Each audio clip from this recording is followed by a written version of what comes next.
Friends, మేమైతే మా అమ్మ వాళ్ళ ఇంటికి వచ్చాము. ఇదైతే మా అమ్మ వాళ్ళ పూజ గది.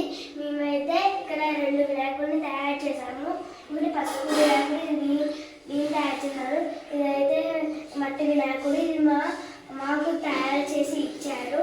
ఇవైతే మా ప్రసాదాలకు వస్తే ఇవేమో బొబ్బలు, ఇవేమో మోదకాలు, ఇవేమో ప్రసాదము, ఇదైతే బనానా.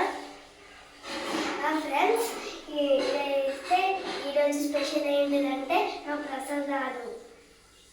ఇప్పుడైతే పూజ చేసుకుందాం.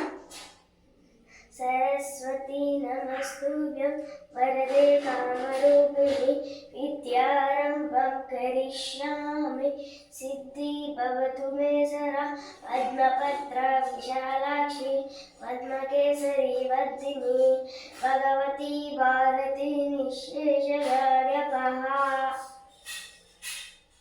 గురు బ్రహ్మ గురు విష్ణు గురుదేవో మహేశ్వర గురు సాక్షాత్తు పరబ్రహ్మ తస్మై శ్రీ